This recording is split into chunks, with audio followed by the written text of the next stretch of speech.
Selamat sore Medan. Kita kembali lagi di program Selamat Sore Medan bersama Risha Dan aku Joy. Nah, di sini seperti biasa nih sore-sore yang cerah ini, kami berdua bakalan ngajak Tribuners kalian untuk membahas 3 berita utama yang paling banyak dibaca sama Tribuners. Oke, berita pertama ada apa tuh, Cah? Kita langsung aja ya. Kita langsung aja ya. Satu-satu, Polres Pelabuhan Belawan menangkap seorang remaja yang barbar nih, Joy. Barbar, emang dia kenapa? Dia itu berinisial AS nih, masih 15 tahun. Bentar ya. Masih 15 tahun. Dia tuh menghancurkan posko anti tawuran Menolak damai. yang didirikan tuh di simpang Jalan Belana, Kelurahan Belawan Bahagia, Kecamatan Medan Belawan, Kota Medan. Nah, jadi ini posko ini dibangun biar remaja-remaja itu nggak tawuran. Dihancurin sama si remajanya itu gitu. Nah, Kapolres Pelabuhan Belawan AKBP Joshua Tampu Bolon mengatakan remaja itu mengakui telah merusak posko bersama teman-temannya. Tersangka mengaku tak senang dengan adanya posko tersebut dan berharap tawuran terus berlangsung. Udah kena, ini bisa Namaste. jadi pasien psikiater ini ya. Selain dia dibawa ke kantor polisi, perlu juga ini mentalnya diperbaiki. Udah candu sama tawuran kayaknya. Iya, dia menganggap tawuran ini mungkin kegiatan yang positif. Iya, kegiatan yang memang membangun jiwa raga mental. warga Belawan ya. Nah, dari tersangka yang berstatus sebagai pelajar SMA ini, polisi turut mengamankan senjata tajam berupa panah yang diduga untuk tawuran. Saat ini pelajar kurang ajar itu masih terus menjalani pemeriksaan untuk mengusut pelaku pengerusakan lainnya. Polisi berencana menerapkan pasal undang-undang darurat ke tersangka karena membawa senjata tajam. Polisi menyebut telah menerapkan jam malam di 2 lokasi yang sering terjadi tawuran, yakni di Jalan Belanang sama di Pajak Baru. Nah, jam malam diberlakukan mulai pukul 19.30 waktu Indonesia Barat, di mana anak di bawah usia 17 tahun dilarang keluar malam. Nah, jadi lebih posesif nih mereka, diposesifin nih. 19.30, Cok, itu masih jam belum, setengah 8 baru tuh kayak siap maghrib ya. Belum lagi isya tuh, Iya kan, mau belum isya isya. tuh. Udah nggak boleh Keluar. Nah, kayak udah strict parents ya mereka ini. Nah, nantinya apabila ada remaja ataupun orang dewasa kedapatan tawuran akan diproses hukum. Apabila ditemukan senjata tajam akan dikenakan Undang-Undang Darurat Nomor 51 dan apabila membawa bom molotov akan dikenakan pidana pembakaran. Nah, sebelumnya tawuran antara 2 kelompok pecah di simpang Jalan Belanak, Kelurahan Belawan Bahagia, Kecamatan Medan Belawan pada Senin semalam. Nah, dalam rekaman video amatir milik warga, ratusan warga dari Jalan Belanak dan Jalan Alu-Alu yang terlibat tawuran mempersenjatai diri dengan batu, senjata tajam, dan botol bekas. Nah, kedua kelompok tersebut pun terlibat saling lempar botol dan batu nih mereka. Nah, dalam suasana mencekam tersebut, sejumlah warga tampak menyalakan flare. Apa nih? Flare. Apa itu flare? Jenis SOS nih kita sama abang ini ya. Awas abang nggak tahu. Dan melemparkannya ke arah lawannya. Nah, diketahui akibat tawuran tersebut, posko Cinta Damai yang didirikan Forkopimcam di simpang Jalan Belanak pun dirusak dan dibakar warga. Duh, gimana sih udah dibangun posko Cinta Damai nih, biar kalian saling cinta damai, tapi kenapa dihancurkan? menolak damai. Menolak cinta damai nih kayaknya warga-warga Belawan. Nama apanya? Nama itunya Cinta Damai ya. Nama Karena memang Cinta kayak Damai. semoga mereka cinta damai gitu. Tapi malah dihancurin ya. Aduh, tapi untuk informasi lebih lengkapnya kita tengok dulu lah Tribuners video yang berikut ini.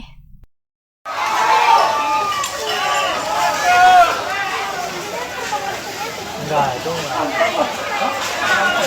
Itu flare.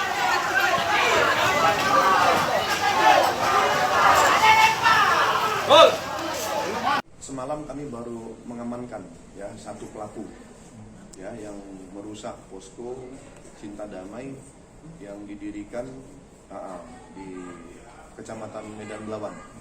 Nah, jadi hasil dari pengakuan dari tersangka ini, kebetulan anak di bawah umur 15 tahun yang kemarin langsung saya interogasi, dia bersama teman-temannya ya, merusak dengan cara mencabut spanduk dan kemudian ada beberapa kayu-kayu di situ yang tujuannya adalah untuk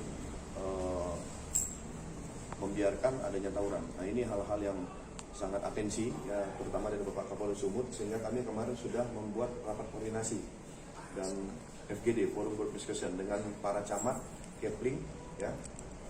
Kami akan berlakukan jam malam dan kemudian akan menindak tegas para pelaku tawuran. Demikian.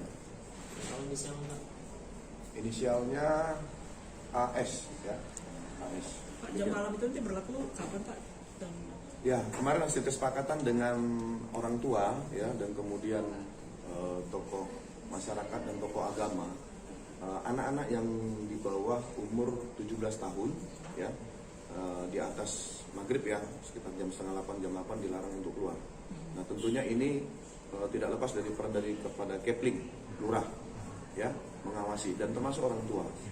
Nah kami sudah sepakat apabila nanti ada tawuran kembali, apabila ada orang yang keluar malam atau melakukan tawuran, baik itu di bawah umur atau dewasa, kami akan melakukan tindakan tegas dan sesuai perintah Pak Kapolda, kami akan proses hukum. Apabila dia membawa senjata tajam, kita kenakan Undang-Undang Darurat nomor 51. Ya, kemudian apabila dia melakukan pelemparan itu pengerusakan, apabila dia menggunakan bom molotov dan sejenisnya, kami kenakan Undang-Undang Tindak Pidana Pembakaran. Demikian. Itu berlaku kapan Pak, hari ini atau? Ya, semalam. Jadi kesepakatan, kita sudah buat kesepakatan dan ini sedang diajukan kepada Bapak Wali Kota ya untuk membuat peraturan Wali Kota ataupun peraturan-peraturan ya yang bisa nanti ini diberlakukan kepada masyarakat khususnya untuk Kecamatan Medan Lawan. Kalau Yang sering sosialisasi sendiri sudah lama. Ini sudah lama dari sosialisasi kita itu Babin Kamtipmas, Babinsa, Kepling sudah lama. Nah ini permintaan dari masyarakat ya yang sudah jenuh dengan adanya tawuran-tawuran. Untuk itu kami mohon dukungan dari masyarakat dan teman-teman media. Apabila nanti ada ya mungkin informasi-informasi terkait tawuran dan kemudian ada bukan hanya tawuran, premanisme, narkoba, ya tolong kami diberitahukan karena saya sudah membentuk tim khusus ya, tim. Nah itu dia keterangan dari Kapolres Pelabuhan Belawan nih, AKBP Joshua Tampu Bolon nih. Nah tapi Tribuners, untuk informasi lebih lengkapnya lagi, kita sudah terhubung bersama reporter kita di lapangan, ada Bang Freddy. Halo Bang Freddy, selamat sore. Mendadak kalem ya Bang. Selamat sore Bang Freddy. Selamat sore Bang Freddy. Ya, selamat sore Ica dan Joy. Oke. Gimana nih Bang? Udah tindakan-tindakan apa aja yang diberikan oleh polisi kepada pelaku-pelaku nakal ini ya Bang, yang udah merusak posko Cinta Damai Belawan nih. Nah, serta gimana nih Bang kronologi kejadian pelaku di bawah umur ini beserta rekan-rekannya menghancurkan posko Cinta Damai ini? Boleh ceritakan Bang? Ya, baik Ica dan Joy. Jadi memang pelaku pengerusakan posko Cinta Damai yang diresmikan kemarin itu baru satu yang diamankan, yakni seorang pelajar SMA berusia 15 tahun. Nah, menurut informasi ini, anak ini diamankan saat itu sedang membawa tas sekolah, dan kemudian saat digeledah, ternyata tas sekolahnya itu diduga berisi ada sejumlah senjata tajam yang kemungkinan dibuat untuk atau dibawa untuk kegiatan tawuran, begitu. Jadi memang si salah satu remaja ini diamankan beserta barang bukti senjata tajam. Nah itu pengakuan dari tersangka yang diterima polisi, dia melakukan pengerusakan itu bersama teman-temannya dengan mencopoti kayu dan merusaknya itu agar tawuran yang selama ini sudah berlangsung tuh terus berlanjut. Jadi nampaknya memang remaja ini memang anti damai atau memang suka dengan kerusuhan tersebut. Perusahaan yang sering terjadi ini. Tapi memang meskipun baru satu yang diamankan, polisi masih terus memburu pelaku lainnya, pelaku pengerusakan. Karena memang dapat kita lihat sendiri bahwa tawuran di Belawan ini atau Medan Utara ini terus berlangsung seperti tak berhenti-henti. Makanya polisi sepertinya kelimpungan ya, karena memang tidak berhenti-berhenti, bahkan setiap seminggu sekali, seminggu 2 kali bisa terjadi tawuran. Bahkan semalam juga sempat terjadi tawuran juga. Gitu Joy dan juga Ica. Nah jadi Bang, ini mereka poskonya berarti memang sudah hancur Bang? Berhasil dihancurkan? Iya, poskonya itu berhasil dihancurkan oleh mereka. Jadi memang tawuran itu terjadi sekitar pada minggu kemarin itu. Jadi dihancurkan saat tawuran. Nah saat itu apakah tidak ada pihak kepolisian yang berjaga kah atau gimana? Soalnya kan tadi seperti yang kita ketahui udah ada polisi jaga malam ini. Iya, itu karena tawuran itu biasanya tuh ramai, jadi memang polisi tidak sembarangan langsung Oke. mengamankan, karena memang ada yang menonton, ada yang terlibat langsung, ada yang membawa senjata tajam, jadi memang makanya butuh waktu untuk menangkap pelaku utama dari pengusakan posko Cinta Damai ini. Tapi memang uh, seperti yang disampaikan polisi tadi, untuk mengantisipasi tawuran, Polres Belawan bersama pemerintah Kecamatan Medan Belawan itu menerapkan jam malam. Jadi memang jam malam ini diperuntukkan bagi remaja-remaja di bawah 17 tahun agar tidak keluar rumah mulai sekitar pukul 20 WIB sampai waktu yang belum ditentukan, tergantung dari situasi dan kondisi yang ada di situ. Jadi nantinya apabila ada anak-anak di situ yang kedapatan tawuran, nanti akan diproses secara hukum. Jadi memang meskipun nantinya itu anak remaja di bawah umur, tapi akan dilihat apakah dia terlibat langsung atau memiliki senjata tajam, bahkan mungkin terlibat dalam pembakaran, mungkin menggunakan petasan. Jadi nanti akan disesuaikan, jika memiliki senjata tajam akan dikenakan dengan undang-undang darurat tentang pemilikan senjata tajam, dan apabila pengerusakan akan dikenakan sanksi tentang pengerusakan. Jadi nanti tidak ada lagi, maksudnya tidak ada lagi seperti persuasif mungkin diundang orang tua, jadi langsung akan ditindak tegas begitu rencananya. Baik Bang, ini kan pelakunya ini anak di bawah umur ya, benar ya? Apakah Abang udah bertanya kah atau udah ada perkembangan kasus ini? Mereka ini sebenarnya ada backup gak di belakang orang dewasa seperti itu Bang? Jadi memang kalau tawuran-tawuran yang ada di Belawan ini, memang menurut informasi yang beredar itu memang ada dugaan bahwa tawurannya itu didalangi oleh bandar narkoba gitu. Jadi memang tawuran itu seperti by design ya, by design. Untuk misalkan di beberapa wilayah yang sering tawuran itu, dugaannya adalah ketika tawuran itu terjadi transaksi narkoba atau keluar masuk narkoba. Jadi dugaannya seperti itu, makanya tawuran ini tidak berhenti-henti. Tadi kita juga sempat bertanya dengan Kapolres Pelabuhan Belawan, AKBP Joshua. Memang sejauh ini dia sudah menerima informasi soal itu, dugaan bahwa tawuran ini didalangi oleh bandar narkoba, tapi memang dia masih perlu menguji informasi tersebut. Tapi memang beberapa dari penangkapan pelaku-pelaku tawuran ini kebanyakan adalah pengedar narkoba dan juga pemakai narkoba. Tapi meski demikian, dia masih perlu mengkaji ulang atau menyelidiki bahwa informasi itu benar, bahwa tawuran ini memang benar-benar didalangi oleh bandar narkoba yang pada saat ini itu memanfaatkan momen untuk masuk atau keluar masuk narkoba di wilayah tersebut. Baik Bang, ini kan mau diberlakukan dibatasi ya, jam pulang malamnya itu 19.30. Jam keluar malam. Jam keluar malam. Jam pulang malam. Maksimal kalau iyalah, kalau keluar kita nggak boleh keluar lagi kan jam 11.30 ya. 19.30. Tadi di sini 19.30, tapi kata Abang itu sekitar jam 8 malam. Oh, jam 8 malam. Itu sejak kapan Bang mau diberlakukan? Jadi jam malam ini diberlakukan mulai kemarin, tapi Polres Pelabuhan Belawan bersama pihak kecamatan itu nanti akan mengajukan kembali ke wali kota agar dikeluarkan perwal soal penerapan jam malam ini, jadi agar tidak berbenturan dengan aturan yang sudah disepakati antara polisi, tokoh-tokoh agama, dan juga tokoh-tokoh masyarakat yang ada di Belawan. Jadi mulai diberlakukan semalam, tapi memang untuk landasan hukumnya itu masih sedang diajukan kepada wali kota Medan begitu. Baik ya, masih dini banget gitu. Nah lalu Bang, ini untuk kasusnya di kepolisian udah sampai mana banget? Baru 1 orang nih yang tertangkap. Nah apakah sudah menemukan calon-calon tersangka lainnya?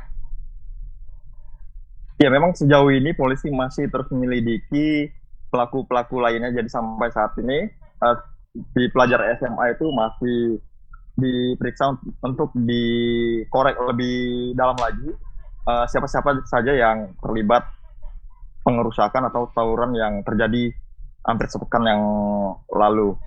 Begitu Ica dan juga Joy. Oke, Jadi memang sejauh terima ini baru satu kasih. Sudah lengkap ya nih. Iya, tentang karena memang Hmm. udah seperti minum obat tawuran di Belawan ini ya. Nah, tapi Bang Freddy, kami ada dengar-dengar kabar nih mengenai apa tuh namanya rombongan Kapolres dan Kapolda Sumut tuh baru saja mengunjungi apa nih? Tapi itu sepeda motor Ombudsman, ya? dari asisten Ombudsman Sumut tuh dicuri maling itu, Bang. Gimana itu, Bang? Boleh diceritakan, Bang? Boleh dibagi kabarnya sama Tribuners sekalian? Iya, baik Joy dan juga Ica dan juga pemirsa. Jadi memang benar bahwa sepeda motor Honda Vario milik asisten Ombudsman Sumut itu baru saja dicuri. Itu tepatnya sekitar pukul 14.00. Jadi pencurian ini terjadi beberapa jam atau hampir 2 jam setelah kunjungan ada sekitar 29 Kapolres dan juga Kapolda dan Wakapolda yang berkunjung ke Ombudsman Sumut. Jadi aksi pencurian ini juga sempat terekam kamera CCTV. Pelaku berjumlah 2 orang menggunakan helm. Salah satunya menggunakan helm berwarna hijau atau milik ojek online. Jadi satunya menunggu di sepeda motor dan satunya lagi masuk melalui pagar samping lalu membuka stop kunci kontak itu lalu membawa kabur sepeda motor asisten Ombudsman Sumut. Jadi memang dari tadi petugas kepolisian juga sudah silih berganti datang kemarin dan kebetulan saya masih berada di sini. Jadi sudah olah TKP tadi dan bahkan sampai saat ini polisi masih mengumpulkan sejumlah bukti-bukti lain terutama rekaman CCTV dari lokasi sudah diambil dan saat ini polisi masih mengambil rekaman CCTV yang ada di daerah-daerah lain sekitar sini. Begitu aja. Jadi memang Nah, lalu Bang, tahu aja Bang nih ngomong-ngomong ya. Nah, jadi apakah pas saat itu nggak ada ini Bang, nggak ada security di kantor tersebut? Apalagi itu siang Mas. iya, iya. Jadi memang kejadiannya ini sebenarnya awalnya tidak disadari ketika salah satu pegawai atau security ya itu awalnya memang mau membeli rokok ke toko. Dia melihat bahwa helm milik temannya ini yang bekerja yang kehilangan ini berada di lantai. Nah pada saat itu ya dia sudah mulai curiga tapi memang tidak menyadari kan gitu, tapi tetap dia pergi. Kemudian dia kembali menanyakan ke teman yang ada di dalam ruangan, ada tidak kalian meminjamkan sepeda motor ke orang lain begitu, dan ternyata tidak ada yang meminjamkan sepeda motor atau meminjamkan kunci kepada orang lain, sehingga dia memeriksa rekaman CCTV dan ternyata hilang. Di situ terlihat salah satu sepeda motor dibawa oleh maling. Jadi jumlahnya 2 orang. Di situ baru dia mengabar yang lain, ternyata kehilangan sepeda motor itu adalah asisten dari Ombudsman Sumut. Oke. Nah, untuk sampai sekarang nih kan Abang kebetulan lagi ada di sana tuh. Nah, apakah pelaku yang 2 orang ini sudah diketahui nih Bang identitasnya? Sejauh ini pelaku belum teridentifikasi karena memang menggunakan helm dan menggunakan jaket gitu. Tapi memang seperti yang sudah saya katakan, polisi masih menyelidiki dan mengumpulkan bukti-bukti lainnya, terutama rekaman CCTV, dan korban juga tadi diarahkan segera membuat laporan ke Polsek Medan Baru. Sementara polisi mengatakan langsung ditindaklanjuti atau langsung diselidiki lah aksi pencurian ini yang terjadi beberapa jam setelah kunjungan hampir seluruh Kapolres jajaran Polda Sumut, bahkan ada Kapolda Sumut. Baik, Bang. Cukup jelas ya. Ya, terima kasih banyak loh Bang, ini di luar SSM yang seharusnya ini ya. Terima kasih banyak Bang Freddy atas informasinya. Ditunggu untuk informasi update-annya lagi ya Bang. Oke, selamat beraktivitas Bang Freddy. Selamat sore. Selamat sore Bang Oke, selamat Freddy. sore Ica, Joy. Oke, ini 2 berita dari Bang Freddy. Yang pertama nih memang barbar sekali ya remaja-remaja di Belawan ini. Iya. Bener kayak Bang Freddy bilang tadi kan poskonya cinta damai. Nah, sedangkan mereka menolak damai. Menolak damai. Aduh, tapi memang seharusnya seperti ini diberikan sosialisasi yang benar-benar dan diberikan sanksi biar kapok. Apalagi ini aduh, anak-anak sekolah yang seharusnya masa depan itu masih bisa ditata, masih panjang. Janganlah seperti itu. Nah, ada juga nih asisten Ombudsman Sumut kehilangan Apes ya. sepeda motor Apes dong sih di itu. kantornya. Ditanya lagi, ada yang minjamin motor aku nggak? Untung aja langsung sigap ketahuan ya. Dari CCTV ya, tapi semoga memang ditemukan nih pelakunya ya, meresahkan sekali nih mereka. Iya. Nah, oke Tribuners, kita langsung aja move ke berita kedua. Ada apa nih, Joy? Aduh, ini berita kedua tentang kabar duka. Sebelumnya kami mengucapkan turut berduka cita kepada korban. Jadi ceritanya ini mobil Honda HR-V dengan nomor polisi B1358EZA Jakarta ya, yang mengalami kecelakaan di jalur tol Tebing Tinggi Medan, tepatnya di kilometer 47 200 kawasan Desa Pagar Jati, Kecamatan Lubuk Pakam, Kabupaten Deli Serdang tampak hancur. Waduh, kerasnya mungkin. Ya, pada Kamis 22 Februari 2023. 2 Februari. Oh, astaga. 2 Februari 2023. Mobil minibus ini kecelakaannya ini terjadi karena melaju dengan kecepatan tinggi sehingga menabrak bagian belakang truk tronton BK8912EJ. 2 orang penumpang Honda HR-V tewas dalam kecelakaan ini. Nah, pantauan dari Tribun Medan, pada bagian depan mobil sudah tampak remuk. Hal ini lantaran separuh bagian fisik mobil sempat masuk ke kolong belakang mobil. Para korban sempat terjepit pada saat itu. Informasi yang dihimpun, peristiwa kecelakaan terjadi sekitar pukul 9 pagi tadi. Saat itu mobil Honda HR-V dikemudikan oleh Azaria Prasetya. Kan di dalam mobil ada 2 penumpang bernama Syahril Daud Tarigan dan Nurlela Sembiring. Sementara truk tronton dikemudikan oleh Labuhan Manulang. Dalam peristiwa ini Syahril Daud Tarigan dilarikan ke rumah sakit Grand Medistra Lubuk Pakam yang mengalami luka-luka di bagian kepala dan leher. Sementara itu Nurleni Sembiring dan Azaria Prasetya meninggal dunia. Keduanya mengalami luka berat. Turut berduka cita, aku Ica dan Joy serta kru yang bertugas mengucapkan turut berduka cita, berbela-sungkawa yang sedalam-dalamnya kepada korban ya. Semoga keluarga yang ditinggalkan diberikan ketabahan, dan untuk korban yang sedang dirawat diberikan kesembuhan dan kelapangan hati. Nah, untuk informasi lebih jelasnya, kita sama-sama saksikan video berikut ini. Ya Allah ya Rabbi, ya Tuhan, ya Karim. Yang di belakang masih hidup. Kakek itu, Allahu Akbar, kakek itu masih hidup. Allah, ya Allah, masih ada korban yang hidup. Ya Allah ya Rabbi, ya Tuhan, ya Karim. Subhanallah. Ya Allah, terjadi kecelakaan di jalan tol. Ya Allah, hati-hati di jalan tol, jangan ngebut-ngebut, terjadi kecelakaan. Allahu Akbar. Ya Allah,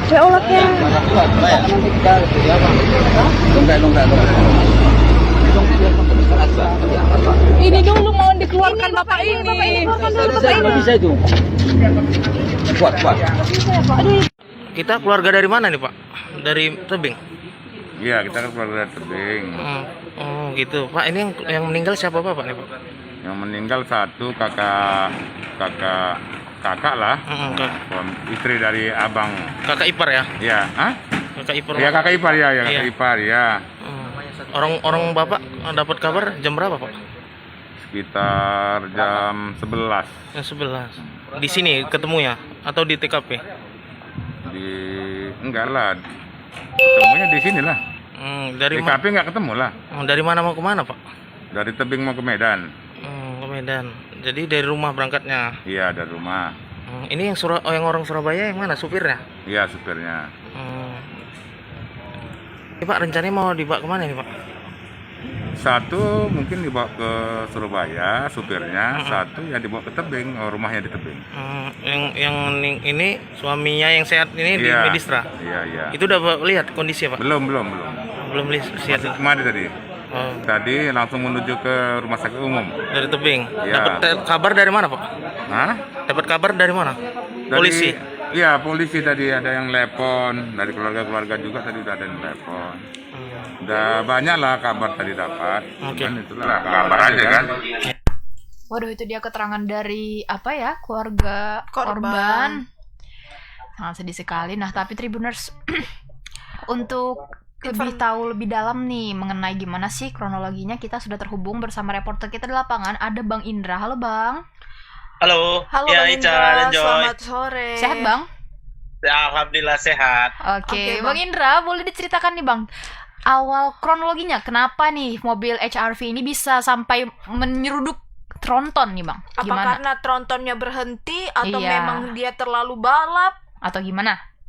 Ya, jadi untuk sampai saat ini kasus kecelakaan terjadi di kilometer 47 jalan tol Medan Tebing Tinggi Medan, kawasan Lubuk Pakam ini masih terus ditangani oleh Satlantas Polresta Deli Serdang. Namun untuk sementara dari hasil olah TKP sementara ini disimpulkan bahwasanya mobil Honda CR-V yang melaju dari arah Tebing Tinggi menuju Medan ini waktu itu melaju dengan kecepatan tinggi sehingga tidak bisa mengelakkan kendaraan truk tronton yang juga melaju dari satu arah yang sama seperti itu. Jadi karena kecepatan tinggi lah membuat maksud saya mobil Honda CR-V ini masuk hingga ke bagian kolong belakang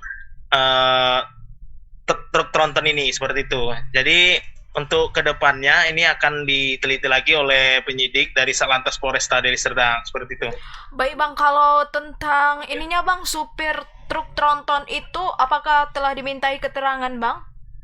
Ya, jadi untuk supir truk sendiri ini masih dipintai keterangan, hanya saja untuk sementara ini pihak kepolisian masih fokus dalam hal pengantaran jenazah terhadap kedua orang korban, karena memang dari kedua orang korban ini satu berdomisili di Surabaya, sedangkan satu berasal dari Tebing Tinggi, seperti itu. Nah, untuk korban yang masih dirawat nih Bang, ada Syahril Daud Tarigan ini, gimana kondisinya Bang? Ya, saat ini Syahril Daud Tarigan ini sendiri saat ini masih berada di Rumah Sakit Grand Med Lubuk Pakam. Jadi pada saat ini masih mendapat perawatan karena mengalami luka di bagian kepala dan juga leher.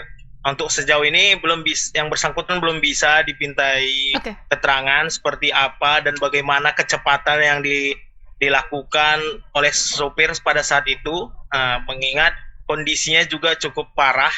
Jadi untuk kita ketahui bersama, jadi pada saat kejadian itu Syahril Daud Tarigan ini bersama dengan istrinya Nurlela ini sedang berada di bagian belakang supir, sementara Ajhari Prasetya ini mengemudikan mobil sendiri di bagian depan. Jadi Nurlela ini duduk tepat di belakang Azhari. Jadi mereka lah yang kemudian meninggal dunia di TKP. Seperti itu. Berarti dua korban yang meninggal itu memang meninggal di tempat Bang, tanpa sempat dibawa ke rumah sakit, diberi pertolongan. Ya, informasi yang kita dapatkan di lapangan seperti itu, karena memang kondisi mobil Honda CR-V ini cukup rusak parah, rusak berat, khususnya di bagian depan. Kondisi korban ini sempat terjepit, sedangkan Nurlela ini sempat tergeletak di bagian belakang.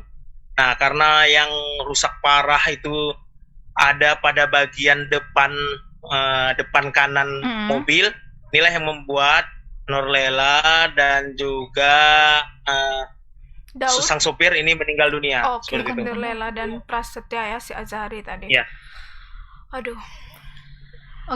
Jadi teman-teman Joy dan Ica, saya sampaikan bahwasanya untuk hari ini itu di wilayah hukum Polresta Deli Serdang sendiri ini ada dua kejadian kecelakaan, di mana pada pagi hari dapat saya sampaikan bahwasanya telah terlebih dahulu kecelakaan dialami oleh salah satu siswi SMK di pintu tol depan pintu tol Bandara Kuala Namu. Jadi pada saat itu seorang siswi ini hendak berangkat dari rumah menuju Hotel Prime Plaza Kuala Namu, tempat di mana siswi SMK ini melakukan kegiatan praktek kerja lapangan. Jadi kejadiannya sekitar pukul 7, baru kejadian yang di dalam tol ini terjadi pada pukul 9, seperti itu.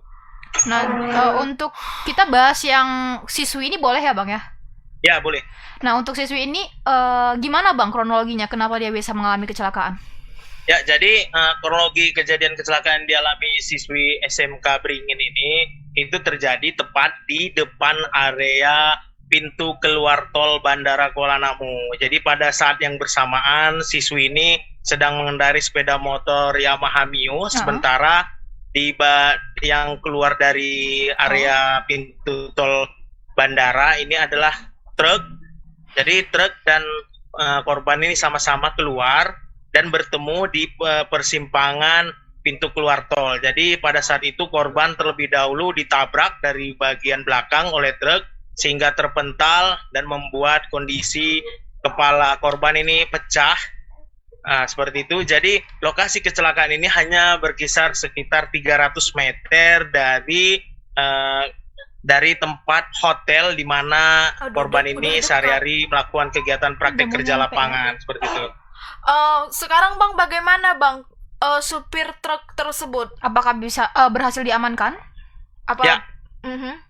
Setelah kejadian ini sang sopir truk ini langsung melarikan diri dari lokasi kejadian dan saat ini masih dalam keadaan pencarian oleh penyidik Satlantas Polresta Deli Serdang. Jadi dapat saya sampaikan juga kejadian kecelakaan di tol ini juga sudah berulang kali terjadi sehingga memang para pengendara yang masuk tol itu juga harus berhati-hati mengingat seringnya terjadi kecelakaan. Jadi untuk di jalur tol ini sendiri sebenarnya sudah ada himbauan dari pihak pengelola tol bahwasanya untuk kendaraan yang melintas di jalur tol itu maksimalnya sebenarnya kecepatannya hanya diperbolehkan 80 km per jam seperti itu. Jadi kalau lebih dari itu inilah yang membuat kemudian bisa berpotensi penyebab kecelakaan beruntun seperti itu. Baik Bang, apakah ada CCTV yang barangkali merekam mobil kejadian tersebut? Truk tersebut Bang? Ya, informasi memang bahwasanya tuh di jalur tol Tebing Tinggi Medan ini memang beberapa titik dipenuhi oleh kamera CCTV. Namun sejauh ini pihak kepolisian ini belum mendapatkan lokasi, maksud saya belum dapat mendapatkan hasil CCTV apakah di lokasi kecelakaan ini memang terpantau kamera CCTV atau tidak, karena memang jarak antara CCTV satu dengan CCTV yang lain ini juga cukup berjauhan ya? seperti itu. Kalau dengan kondisi lalu lintas bagaimana Bang? Apakah terjadi kemacetan kah? Ya, jadi untuk karena memang lokasi pada saat kejadian terjadi kecelakaan ini terjadi di bagian area pinggir jalan, jadi kemacetan itu hanya terjadi sebentar dan selanjutnya setelah dievakuasi lalu lintas langsung kembali normal seperti itu. Hanya terjadi antrian sementara saja waktu itu. Oke, terima kasih banyak Pak Indra. 2 berita juga nih dari Bang Indra ternyata. Semoga dapat nih updatean kasusnya mengenai yang di tol maupun yang di dalam tol, yang di luar tol dan di dalam tol. Oke, Bang Indra selamat tetap berhati-hati ya Bang. Iya Bang, Abang sering di jalan kan ya? Iya. Oke, selamat beraktivitas, selamat sore Bang. Sore Bang. Sore. Aduh, 2 berita kecelakaan hari ini Tribuners itu untuk mengingatkan kita juga untuk lebih berhati-hati, apalagi yang sering melakukan kegiatan di jalanan nih, khususnya mau sepeda motor mau mobil, bahkan di jalan tol yang kita pikir aman Iya pun benar. sangat berpotensi untuk kecelakaan. Jadi tetap berhati-hati, jaga kecepatan, lebih utamakan keamanan daripada kecepatan ya Tribuners. Benar, pakai helm bagi yang mengendaраkan sepeda motor, pakai safety beltnya bagi yang mengendaраkan mobil. Aduh, dan patuhi lampu lalu lintas juga penting sih itu. Iya, tetap berdoa kalau kita mau keluar. Semoga dirindungi oleh Tuhan Yang Maha Esa juga ya. Dan tadi kabarnya anak SMK itu meninggal juga. Meninggal. Iya, meninggal dia. Padahal yang kayak Joy bilang itu udah deket loh. Iya, 300 meter loh tempat dia PKL ya. PKL kan ya? Iya, pagi-pagi bayangkan dia diberangkatkan mamanya atau bapaknya. Pergi ya mak, pergi ya pak. Gak tahu pergi selamanya. Semoga keluarga yang tinggalkan diberikan kesabaran, ketabahan, diberikan penghiburan dan supir truknya nih nggak bakalan tenang kau bang. Sabar. Iya Dan dia loh. kayak lari loh. Iya, bayangkan bawa truk dia nekat lari loh. Namaste, dimanapun abang berada, semoga diluluhkan hatinya untuk menggerakkan diri melaporkanlah paling tidak ke kepolisian. Mengaku lah kalau memang Iya. dia yang menabrak gitu. Oke, tapi tenang ya, Iya. sabar ya, namaste. Kita move ke berita selanjutnya apa nih, Joy? Ya, berita selanjutnya datang dari Indra Bekti. Iya, kemarin presenter. dikabarkan sakit nih ya, Ya, presenter kondang kita. Ya, jadi Indra Bekti ini dipastikan akan menjadi host dalam Wah. konser Blue bertajuk Romantic Valentine Live in Jakarta pada 14 Februari 2023 di Grand Ballroom Pullman Jakarta. Padahal yang kita tahu dia baru sakit. Ya. Belum Dan ada kemarin sebulan. aku pernah dengar kalau manajernya bilang dia istirahat dulu. Iya, istirahat gitu. dulu, tapi Nah, tapi kenapa tiba-tiba udah mau jadi nge-host aja dia ini ya? Nah, pengumuman tersebut juga diunggah dalam laman Instagram promotor konser Blue Color Asia Live. Indra Bekti terlihat mengajak masyarakat untuk segera menyaksikan konser Blue karena dia akan menjadi host dalam acara tersebut. Waduh, istirahat dulu dong, Om Bekti. Cukup antusias ya Mas Indra Bekti ini ya.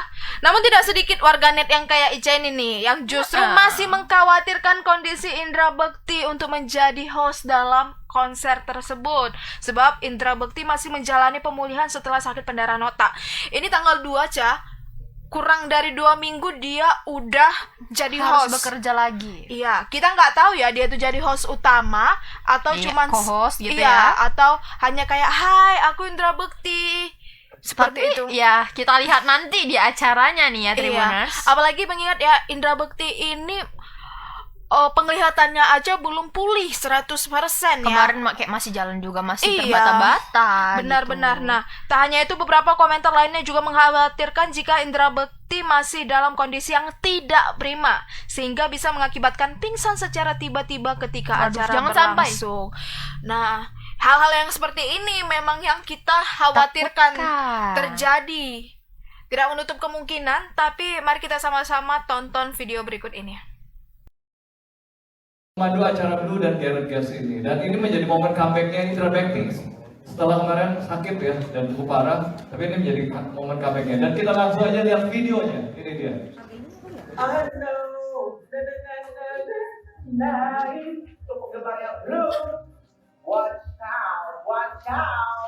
Jadi jangan lupa tanggal 14 Februari Blue konser di Jakarta, ya tepatnya di hotel Pullman. Oke, jadi kamu segera aja langsung ke Color Asian Live. Kita begini. Kalau gitu aku tunggu kamu di konsernya Blue dengan judul Blue Romantic Valentine. Kita pengen kasih sedikit challenging sih, dan aku lihat Indra, kamu yakin nih mau jalanin? Kalau enggak juga nggak apa. Oh enggak David, aku bisa kok, aku mau dan aku suka sama Blue, aku pengen. Gila gimana? Ya kalau emang Indra bilang mau, kita coba aja. Dan itu dia, makanya kita kasih buka pintu untuk Indra untuk maju gitu. Dan tapi kita juga menjaga banget, kita juga udah siapin tim medik juga gitu buat Indra. Jadi kalau standby gitu. Dan udah gitu kita juga siapin MC pendamping, itu ada Nathan tadi yang MC. Dia temenin Indra juga buat temenin Indra MC. Jadi Indra nggak cuma sendiri di panggung, tapi bakal ada Nathan yang nemenin gitu. Dan durasinya kita targetin Indra untuk menjadi pembuka sama bridging antara Garrett Gas sama Blue. Dan emang pengennya sih katanya Indra pengen nyanyi bareng sama Blue. Kita lihat aja deh ya. Kita lihat aja kalau emang kondisinya mungkin kenapa enggak kan, lagi diapalin ya lagunya ya. Tapi kita juga nggak mau bikin Indra terlalu berat sih ya. Jadi kita lihat yang semampunya dia aja besok. Dan kita bisa dibilang ini ya karena kita sebagai teman satu perjuangan, Indra tahu banget lah Color Asia Live, tahu banget Full Color, dan aku pengen bisa sama-sama bikin Indra bangkit lagi gitu. Soalnya jujur gua aja waktu wedding itu Indra yang MC gitu, dan dari dulu emang Indra terus ya MC acara-acara konsernya. Aduh, tapi gimana ya? Even memang kalau Bang Indra Bekti ini memang pengen, Nah, tapi ya kenapa dia maui loh? iya, karena memang Indra Bekti ini, Joy, sebelum dia sakit itu memang udah terkenal sama kegigihannya Iya, dalam bekerja. energik ya. Nah, jadi memang dia kemarin tuh sempat sakit, dia kayak aku bisa. Bahkan keluarganya mengkhawatirkan kesehatan dia, tapi dia paksa kerja sampai kemarin tumbang lah dia. Waktu lagi siaran pula itu. Nah, dan ini kayak Bang, aduh, tapi ya bagaimana ya, kita juga nggak bisa bilang gimana. Tapi kalau menurut aku nih, ini dugaan aku sih ya sebenarnya, bisa jadi warganet menyerang panitia si konser ini karena kayak kenapa mau gitu. Iya. Apalagi tadi ya dari manajernya itu ngomong, manajer konser Blue ngomong seperti ini. Indra Bekti kepengen, dia ingin membawakan ini, bahkan pengen bernyanyi sama si sama band Blue-nya ini. Mengapa harus Indra Bekti? Even memang ya ini bisa menjadi awal comeback. Mohon maaf, ini konser loh abang. Dan Indra Bekti juga terkenal energik kan. Jadi kita kayak kayak nggak mungkin nih dia di konser ini bakalan kalem gitu. Apalagi ini konser loh, dan dia nggak bisa kalem. Selalu totalitas ya dalam menampilkan dalam membawakan sebuah acara. Ini konser nggak mungkin penampilannya tidak maksimal gitu maksimal, ya. Tapi ya semoga aja ya nggak ada kejadian apa-apa. Aku berharapnya ini apa sih, dia dibawa nama Indra Bekti ini sebagai ajang promosi, tapi mungkin dia hanya sekadar mengucapkan hai, maybe di opening aja, aku Indra Bekti di sini mau bawa ini, udah cukup, setelah itu istirahat gitu ya, jangan sampai full ya. Saya berharap nih dari hati yang paling dalam karena sering kali ya kan sebagai Ica, sebagai newsreader ya, membacakan berita-berita oh iya ya kok kayak menumpahkan ke saya gitu berita-berita tentang Indra Bekti nih kan. Iya, karena kayak yang kemarin juga booming sekali kan ini Indra Bekti sakit, dan kita bawain beritanya terus menerus, tiba-tiba dia udah mau nge-host lagi gitu. Aduh, di dalam konser pula ini. Iya. Nah, tapi semoga aja kalaupun jadi seperti yang tadi dibilang sama manajer atau panitianya lah tadi itu, sudah disiapkan tim medis yang siap. Nah, tapi semoga juga di tengah kesiapan itu kondisi Bung Indra Bekti ini juga apik-apik wae gitu ya. Sehat-sehat aja dan gak ada kejadian apapun. Kalau memang pun itu keinginan dia ya, semoga aja gak ada kejadian apa-apa. Gak ada kejadian buruk yang menimpa Bung Indra Bekti. Baiklah Tribuners, ini sudah jam 17.51 ya, hampir 1 jam kami menemani Tribuners ya, karena tadi ada berita-berita yang cukup menarik. Iya. Cuman dua reporternya tapi bawain 2 berita yang saling berkesinambungan. Benar. Ya, berita pertama tadi tentang apa, Ca? Tentang ditahannya ya satu pelajar ya di bawah umur di Belawan yang menghancurkan posko Cinta Damai di Belawan nih. Benar. Nah, lalu juga ada yang kedua tadi kabar kecelakaan ya yang terjadi di tol Medan Tebing Tinggi yang mengakibatkan 2 orang tewas dan 1 orang dalam keadaan dirawat di rumah sakit. Nah, yang ketiga adalah dari Bang Indra Bekti yang comeback untuk nge-host di tengah kabar dia baru sembuh sakit. Belum total sembuhnya juga, dia udah mau nge-host tapi ya itu tadi. Oke Tribuners, semoga berita-berita tadi cukup menghibur Tribuners termati sekalian dan memberikan informasi yang cukup menarik ya, agar tadi itu ada kecelakaan. Aduh, lagi-lagi nih dihimbau nggak bosan-bosan saya untuk tetap berhati-hati. Siapa tahu teman-teman yang Tribuners yang baru join live ini ya, baru nonton, untuk tetap berhati-hati ya, karena satu hari ini sudah ada 2 kecelakaan dari Serdang. Oke, kalau begitu Tribuners, kalau yang pengen nyantai-nyantai sore hari ya hampir lupa ya. Ya, gak bosan-bosannya juga nih. Kami mengingatkan untuk ngopinya di Awi Coffee aja. Awi Coffee, beli Awi Coffee ada di mana-mana, ada di supermarket Brastagi juga udah ada. Udah ada dari lama sih kalau di situ. Nah, buat Tribuners kalian juga yang pengen nyari referensi tempat nongkrong, makan, atau referensi kuis, referensi kuis bisa di Tribun Medan Explore. Gak pakai Nah, FYI, kami baru aja upload Explore Cafe nih. Kira-kira kafenya di mana? Langsung aja datangi. Di mana? Bisa kita lihat? Bisa kita lihat di Facebook. Bisa kita lihat di YouTube, di TikTok, TikTok dan juga di Instagram. Nah, buat Tribuners kalian yang mau membaca berita yang akurat, faktual, terpercaya, Dan akurat aktual, update semuanya itu bisa di portalnya Tribun Medan di www.medan.tribunnews.com atau bisa di media sosialnya ada di Facebook, Instagram, YouTube, TikTok, Snack Video dan pokoknya semua yang ada centang biru. yang ada centang birunya itu resmi berarti dari Tribun Medan. Oke Tribuners, aku Risha Dan aku Joy. beserta kru yang bertugas pamit undur diri. Bye Tribuners, Bye Tribuners, selamat sore Medan.